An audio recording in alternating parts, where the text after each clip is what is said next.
হযরত আব্দুল্লাহ রাদিয়াল্লাহু তাআলা আনহু ডাক দেয়া বলেন, ও চাচা যান,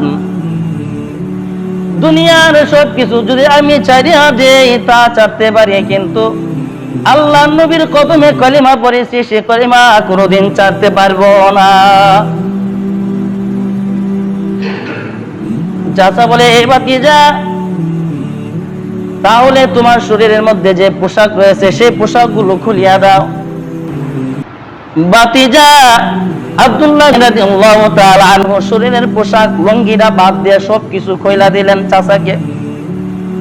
চাচা ডাক দেন, ভাতিজা, তোমার পরনের মধ্যে যে লুঙ্গিটা রয়েছে সে লুঙ্গিটাও খুইলা দিতে হবে। যদি তুমি লুঙ্গিটা না দাও তাহলে আমি চাচা তোমাকে জোর জবরদস্ত কইরা লুঙ্গি খুইলা রাইখা দিব। ভাতিজা ডাক দিয়ে বলেন, ও চাচা যান, আমাকে বংশ থেকে আলাদা করে দিয়ে দিলে, আমাকে সম্পত্তি থেকে আলাদা করে দিয়ে দিলে, আমাকে ভূমি থেকে আলাদা করে দিলে, ও চাচা আমি আপনার কাছে এই লুঙ্গিটা ভিক্ষা চাই, এই লুঙ্গিটা আমাকে ভিক্ষা দান করুন। চাচা ডাক দিয়ে বললেন, ও ভাতিজা, এই লুঙ্গিটা হলো আমাদের টাকার কেনা লুঙ্গি, এই লুঙ্গিটা দেয়া দিতে হবে না, ওই জোর করে তোমার কাছ থেকে লুঙ্গি রেখে দিব। আল্লাহ নবী সাহাবী লুঙ্গি খুলিয়া এক দূর দিলেন।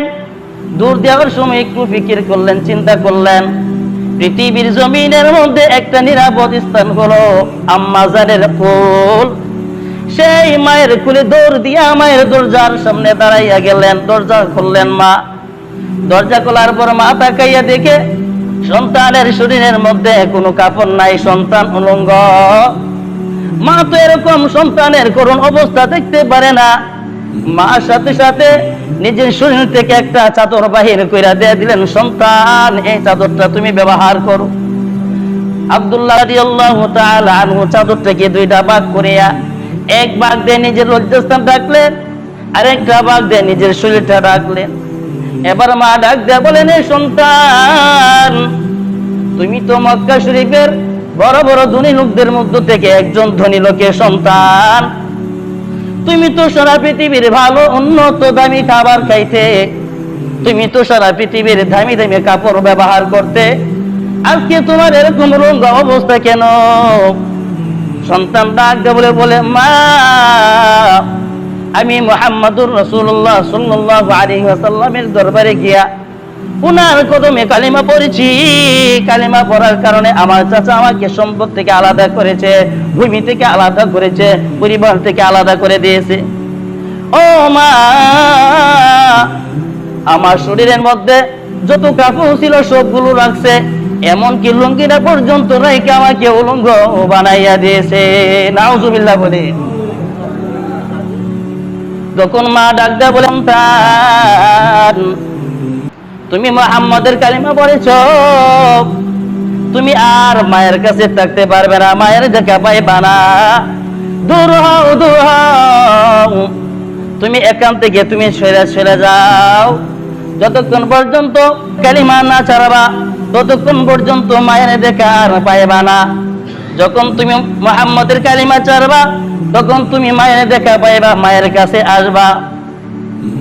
আল্লাহ নবী রাহমাতুল লিল আলামিনের সাহাবী হযরত আব্দুল্লাহ রাদিয়াল্লাহু তাআলা আনহু বলেন, ও আম্মা জান, পৃথিবীর সবকিছু ছাড়তে পারি, কিন্তু মুহাম্মদ সাল্লাল্লাহু আলাইহি সাল্লামের কদমে যে কলেমা পড়েছি সেই কলেমা আমি ছাড়তে পারি না। হে রাসূল, তোমায় ভালোবাসি, অন্তর শুধু মুখে না, জান্নাতের আশায় নয় হে রাসূল, জাহান্নাম কেউ ডরি না। তোমায় পাবার আশায় মন ছুটে যায় মদিনায়, এ আশিক দিদার দাও না, আর দূরে থাকিও না। এ আশিক দিদার দাও না, দূরে থাকিও না। হে রাসূল তোমায় ভালোবাসি, অন্তরে শুধু মুখে না, জান্নাতের আশায় নয় হে রাসূল, জাহান্নাম কেউ ডরি না। আল্লাহ তাআলা দুনিয়া এবং আখিরাতের সুখ, শান্তি, সফলতা, কামিয়াবি সব কিছু দুই জিনিসের মধ্যে রাখছেন। কয় জিনিস?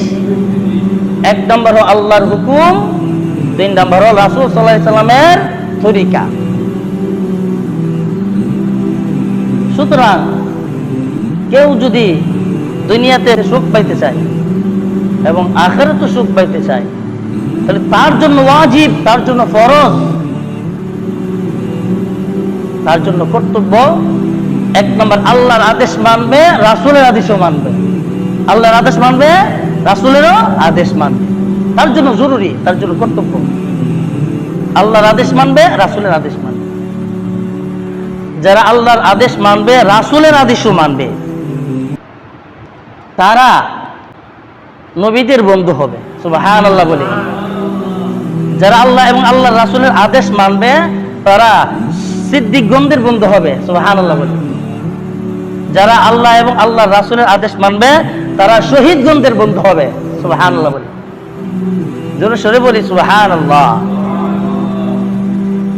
যারা আল্লাহ এবং আল্লাহর রাসূলের আদেশ মানবে, তারা সালিহিনগণদের বন্ধু হবে। বন্ধু তো বন্ধুর সাথে চলে, ঠিক কি না? বন্ধু বন্ধুর সাথে চলে, খারাপ বন্ধু খারাপ বন্ধুর সাথে, ভালো বন্ধু ভালো বন্ধুর সাথে। বন্ধু যেখানে যায়, এই বন্ধু সেখানে যায়। বন্ধু যদি দোতলাতে এসি রুমে থাকে, এই বন্ধু দোতলাতে তার সাথে এসি রুমে রাখবে, ঠিক না? ঠিক।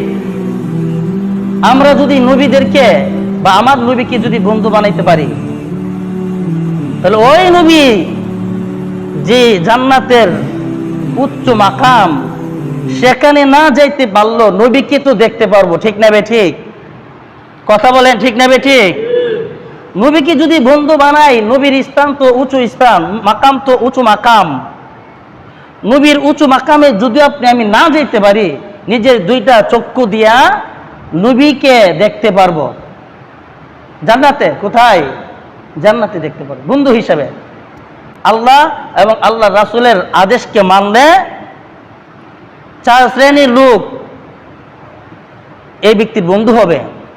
একজন হলো নবীগণ, আরেকজন হলো সিদ্দিকগণ, একজন হলো শহীদগণ, আরেকজন হলো সালিহিনগণ। আল্লাহ এবং আল্লাহর আদেশকে মানি, তারা আমাদের বন্ধু হবে।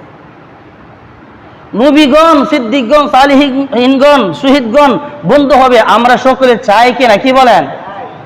সকলে বলেন, আমরা সকলে চাই কিনা? যদি চাই, আল্লাহ এবং আল্লাহ রাসূলের আদেশগুলোকে মানতে হবে। আল্লাহ নবী বলেন, যারা আমি নবীর অনুসরণ করবে না, তারা জান্নাতে ঢুকতে চায় না। নাউযুবিল্লাহ বলি। যারা আমি নবীর অনুসরণ করবে না, তারা জান্নাতে ঢুকতে অস্বীকার করে। স্পষ্ট কথা। মুহতারাম হাজিরিন, আমরা কি পরিমাণ আল্লাহ এবং আল্লাহ রাসূলের অনুসরণ করতেছি?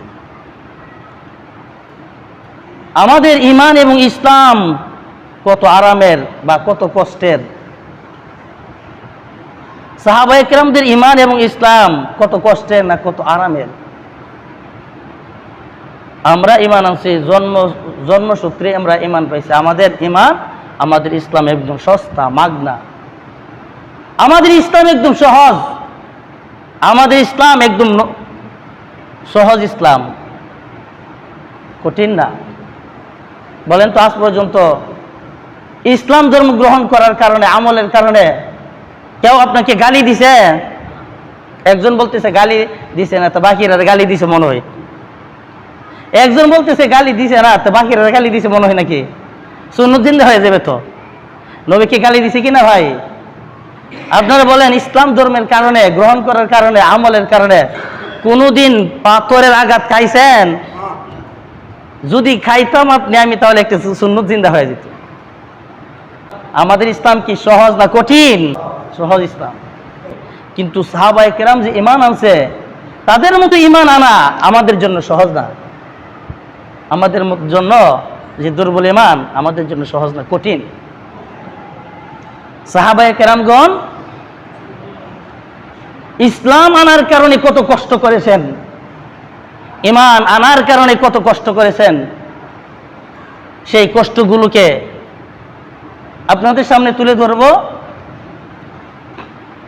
এবং আমরা নবী সাল্লাল্লাহু আলাইহি সাল্লামকে কতটুকু মহব্বত করি, আর সাহাবায়ে কেরাম রাদিয়াল্লাহু তাআলা আনহুমগণ নবীকে কতটুকু মহব্বত করতেন। মূলত সাহাবায়ে কেরামগণ আল্লাহ এবং আল্লাহ রাসূলকে যেমন ভাবে মানছে, আপনি আমিও সে আল্লাহ এবং আল্লাহ রাসূলের দল, আপনি আমিও জান প্রাণ দিয়ে হলেও ওই আল্লাহ এবং আল্লাহ রাসূলের অনুসরণ করতেই হবে। ঠিক না? ঠিক। কারণ জান্নাত তো আপনি আমি চাই, জান্নাতে সবাই যাইতে চাই কি না ভাই? যদি জান্নাতে যাইতে চাই, আল্লাহ তাআলা কিন্তু সেই জান্নাতকে জান্নাতকে আমাদেরকে দিছে, এবং আমরা জান্নাতের বিনিময়ে নিজের জান এবং মাল সমস্ত কিছু দিয়ে দিছি। সমস্ত কিছু, জান মাল জান্নাত সব কিছু আল্লাহ তাআলার। আবার আল্লাহ তাআলা কইতেছে, আমি আল্লাহ তাআলা ঈমানদারদের কাছ থেকে ঈমানদারদের জান, ঈমানদারদের মাল জান্নাতের বিনিময়ে আমি কিনা নিছি। আল্লাহ তাআলা বলেন, ইন্নাল্লাহা আশতারা মিনাল মুমিনিনা আনফুসাহুম ওয়া আমওয়ালাহুম বিআন্না লাহুমুল জান্নাহ।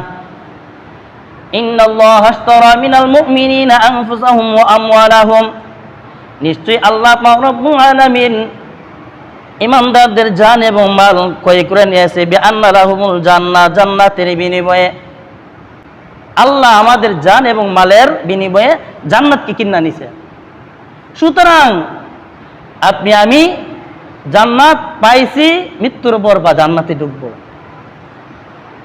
যদি জান্নাত, যেহেতু জান্নাত আল্লাহ আমাদেরকে দিছে, আর আমরা জানমাল আল্লাহকে দিয়ে ফেলি, তাহলে জান্নাতে ঢুকতে পারবো।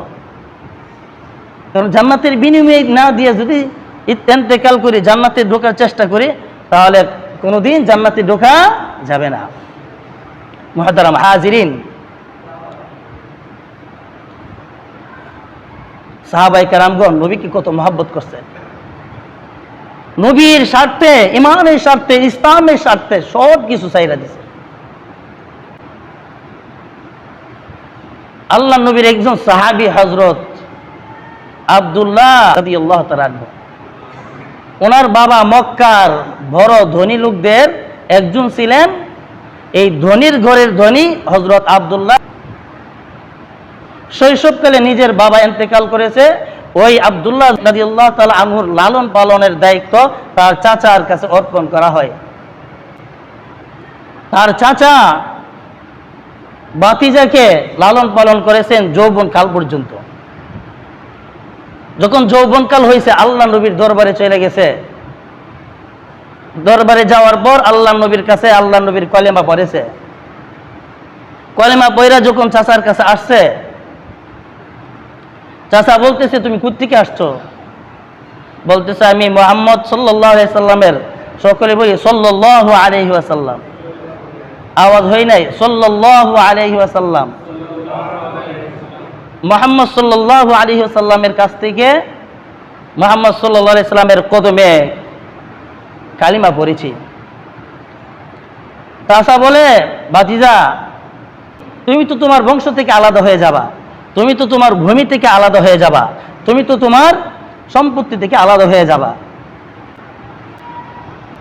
হযরত আব্দুল্লাহ রাদিয়াল্লাহু তাআলা আনহু ডাক দেয়া বলেন, ও চাচা যান, দুনিয়ার সব কিছু যদি আমি চাইয়া দেই তা চাইতে পারি, কিন্তু আল্লাহ নবীর কদমে কলিমা পড়েছি, সে কলিমা কোনোদিন চাইতে পারবো না। চাচা বলে, এই ভাতিজা, তাহলে তোমার শরীরের মধ্যে যে পোশাক রয়েছে সেই পোশাকগুলো খুলিয়া দাও। ভাতিজা আব্দুল্লাহ রাদিয়াল্লাহু তাআলা আনহু শরীরের পোশাক লুঙ্গিটা বাদ দিয়ে সবকিছু খোলা দিলেন চাচাকে। চাচা ডাক দেন, ভাতিজা তোমার পরনের মধ্যে যে লুঙ্গিটা রয়েছে সে লুঙ্গিটাও খোলা দিতে হবে। যদি তুমি লুঙ্গিটা না দাও তাহলে আমি চাচা তোমাকে জোর জবরদস্ত কইরা লুঙ্গি কইলা রাইখা দিব।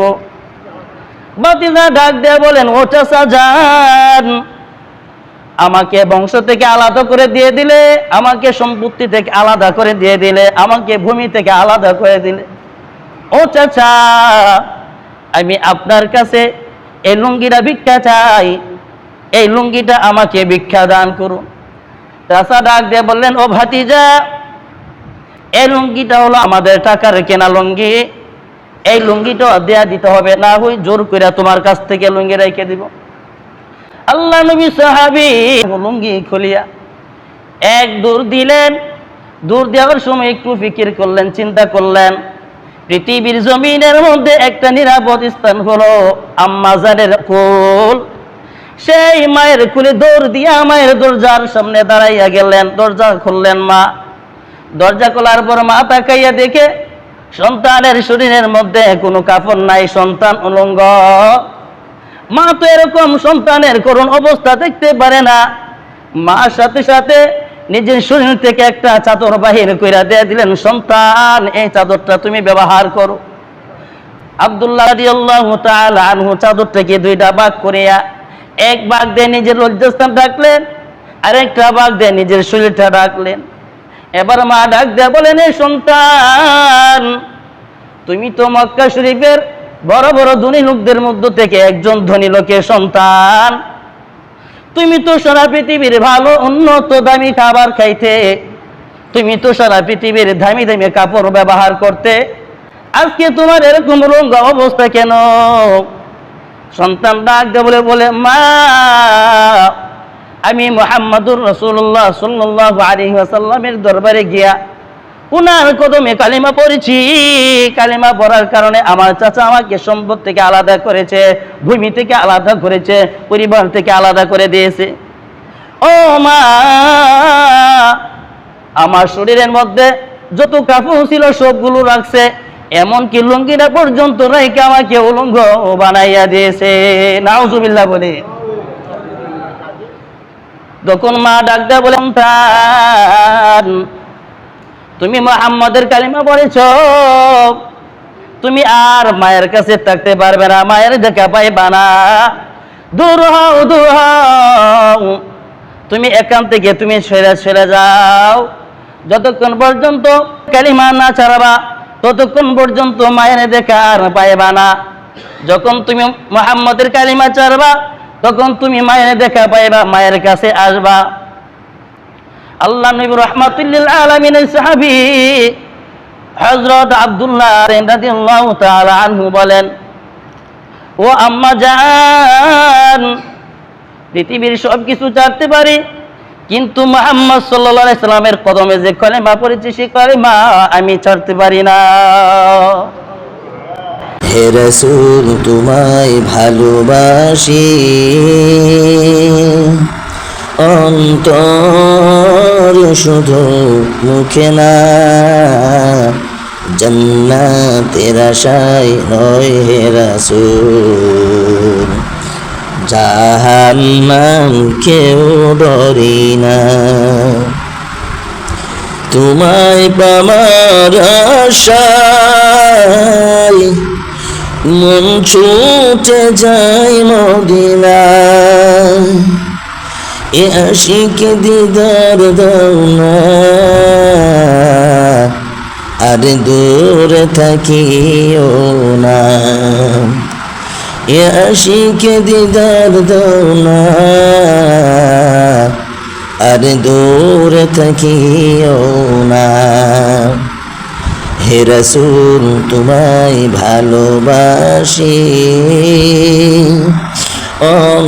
অন্তরে শুধু মুখে না, জান্নাতের আশায় নয় হে রাসূল, জাহান্নাম কেউ ডরি না। আল্লাহ নবীর সাহাবী হযরত আব্দুল্লাহ রাদিয়াল্লাহু তাআলা আনহু নবীর দরবারে উপস্থিত হয়ে গেছেন। আল্লাহ নবীর দরবারে মা হারা, সন্তান হারা, সম্পত্তি হারা, সমস্ত কিছু হারা, শুধু বডিটা নিয়ে রাসূল সাল্লাল্লাহু আলাইহি সাল্লামের দরবারে উপস্থিত এরকম 100 থেকে 150 জন, যাদের বাড়ি নাই, ঘর নাই, কোনো কিছু নাই। আল্লাহ নবী রাহমাতুল লিল আলামিনের দরবার থেকে কোনো খাবার আসলে তারা খাইতো, আর যদি না আসে তারা খাইতো না। এই 150 জন সাহাবীর যে জামাত রাসূলের কাছে থাকতো, মদিনার একটা সাইডে একটা গাছ ছিল, সেই গাছের নিচে তারা থাকতো। নবীর কাছ থেকে কোনো খাবার আসলে তারা খাইতো, না আসলে উপাস থাকতো। আসহাবে সুফফার সাহাবায়ে কেরাম থেকে একজন সাহাবী হযরত আবু হুরায়রা রাদিয়াল্লাহু তাআলা আনহু আল্লাহর নবীর দরবারে বইরা থাকতেন। একদিন নয়, 2 দিন নয়, 3 দিন পর্যন্ত না খাইয়া উপাস রইলেন। পেটের ক্ষুধা যন্ত্রণায় থাকতে না পারে, পেটের ক্ষুধাকে যন্ত্রণাকে সহ্য করতে না পারে।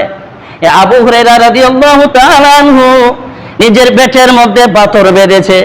পেটের মধ্যে পাথর বাঁধিয়া মদিনা শরীফের বারান্দার মধ্যে উপর হয়ে শুয়ে রয়েছে, যেন ক্লান্ত, যেন পেটের খিদার যে যন্ত্রণা কমে যায়। আর সাহাবায়ে কেরাম মনে করতেন ওই আবু হুরায়রা পাগল হয়ে গেছে, ওই আবু হুরায়রা মির্গি বেমার হয়ে গেছে।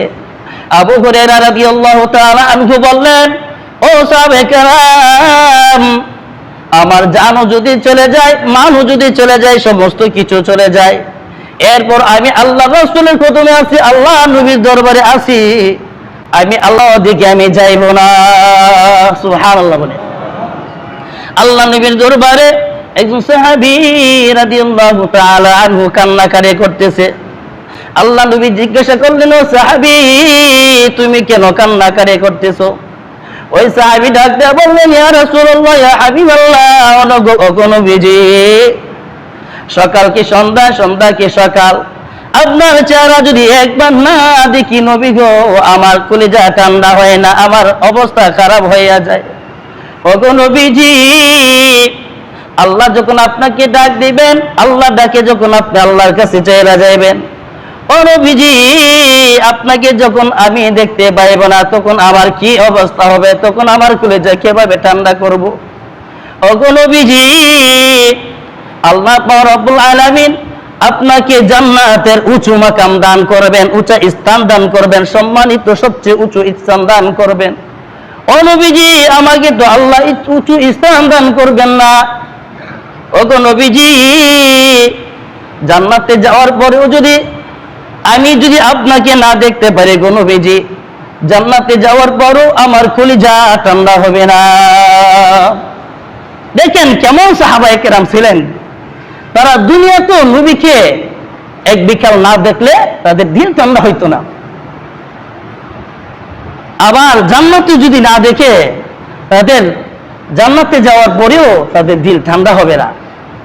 মুহতারাম হাজিরিন, আমাদেরও তো এই অবস্থা হওয়া দরকার ছিল, আমাদেরও তো এরকম অবস্থা দরকার ছিল। আল্লাহ নবী রাহমাতুল লিল আলামিনের দরবারে নবী যখন এরকম আবেদন করলেন, এমন কথা শুনাইলেন, আল্লাহ নবী কোনো কথা বলেন নাই, জবাব দেয় নাই।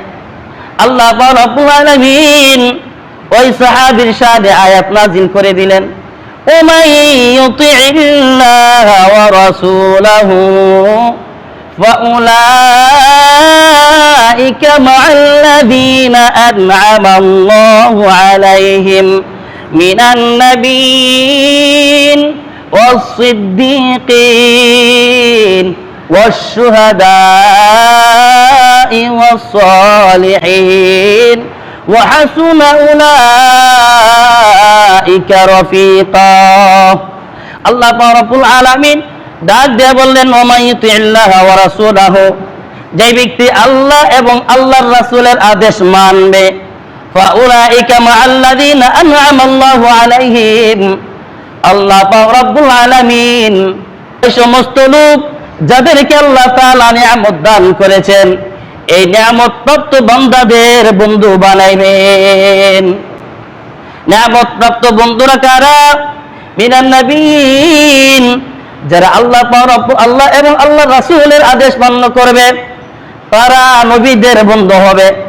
যারা আল্লাহ এবং আল্লাহ রাসূলের আদেশ মান্য করবে, তারা সিদ্দিকগণদের বন্ধু হবে। যারা আল্লাহ এবং আল্লাহ রাসূলের আদেশ মান্য করবে, তারা শহীদগণদের বন্ধু হবে। যারা আল্লাহ এবং আল্লাহ রাসূলের আদেশ মান্য করবে, তারা সালিহিনগণদের কি হবে? বন্ধু হবে। আল্লাহ পাক রব্বুল আলামিন বলেন, দুনিয়াতে তো কত মানুষের কত বন্ধু রয়েছে, সমস্ত মানুষের চাইতে উত্তম বন্ধু হলো নবীগণ, সিদ্দিকগণ, শহীদগণ, সালিহিনগণ। ওয়া হাসুনা উলাইকা রাফিকা। এই নবীগণ, এই সিদ্দিকগণ, এই শহীদগণ, এই সালিহিনগণ, তারা বন্ধু হিসাবে উত্তম বন্ধু। ঠিক নেবে ঠিক। এই জন্য মুহতারাম হাজিরিন, আপনি আমি আল্লাহ এবং আল্লাহ রাসূলের আদেশ মানব, তাহলে আপনি আমি আল্লাহ এবং আল্লাহকে তো আপনি আমি দেখি নাই, রাসূলকেও দেখি নাই, কিন্তু জান্নাতে আল্লাহকেও আপনি আমি দেখব, রাসূলকেও আপনি আমি দেখব। সকলে দেখতে চায় কিনা কি বলেন? আল্লাহ তাআলা আমাদের প্রত্যেককে আল্লাহর হুকুম গুলোকে সামনে রেখে রাসূল সাল্লাল্লাহু আলাইহি ওয়াসাল্লামের তরিকায় বাকি জিন্দেগি কাটানোর তৌফিক দান করেন। সকলে বলে আমিন। ওই আব্দুল্লাহ যুলবাজাদাইন, উনি মসজিদে নববীর মধ্যে জোরে জোরে জিকির করতেছে। হযরত ওমর ফারুক রাদিয়াল্লাহু তাআলা আনহু আল্লাহ নবীর দরবারে বিচার দিলেন, নালিশ দিলেন, ও নবীজি জোরে জোরে জিকির করতেছে মানুষকে দেখাবার জন্য। আল্লাহ নবী রাহমাতুল লিল আলামিন ডাক দিয়ে বললেন, ওরে সাহাবায়ে কেরামদের দল, এই আব্দুল্লাহ তাকে জোরে জোরে জিকির করতে সুযোগ দাও, তাকে জিকির করার জন্য সুযোগ দাও। সে হলো কোমল পুরুষদের অন্তর্ভুক্ত কোমল পুরুষ, তার ইসলামটা বড় কষ্টের ইসলাম। সে আমি নবীর কদমে কলেমা পড়েছে, ইসলাম গ্রহণ করেছে।